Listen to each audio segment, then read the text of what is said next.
Starlink-ը պաշտոնապես Հայաստանում է։ Հայաստանի Հանրապետության բարձր տեխնոլոգիական արդյունաբերության նախարար Մխիթար Հայրապետյանը, նաև վարչապետ Նիկոլ Փաշինյանը երեկ հայտնեցին, որ Starlink արբանյակային ինտերնետն այլևս հասանելի է Հայաստանում։ Մխիթար Հայրապետյանը գրել էր, թե ինչի է սա կարևոր։ Թվային ենթակառուցվածքների նոր մակարդակ անվտանգ որակյալ կապի ապահովմամբ, հասանելիություն համաշխարհային առաջատար ծառայություններին, կապի նոր հնարավորություններ բոլորի համար, անկախ գտնվելու վայրից։ Բացատրենք, թե ինչ է Starlink-ը, որ ցնցել է հայկական համացանցը։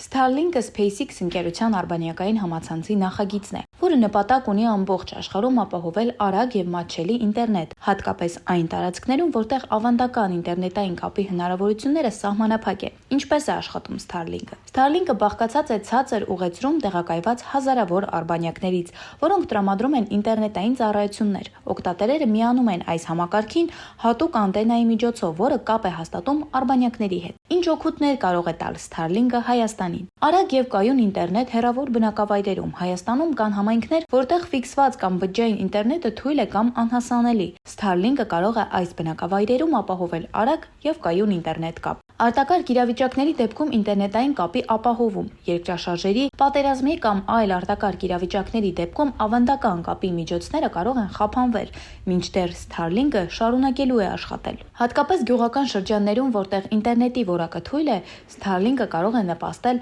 հեռավար աշխատանքին, տեխնոլոգիական ստարտափերի զարգացմանը եւ էլեկտրոնային առևտրի ընդլայնմանը։ Starlink-ի մուտքը Հայաստան կարող է բերել տեխնոլոգիական հեղափոխություն, ապահովելով ինտերնետի հասանելիությունն այնտեղ, որտեղ դա մինչ այժմ բարդ էր։ Starlink-ը, որը SpaceX-ի արբանյակային ինտերնետային ծառայությունն է, ներկայումս հասանելի է ավելի քան 125 երկրներում։ Վերջին տվյալներով այն ունի ավելի քան 5 միլիոն բաժանորդ։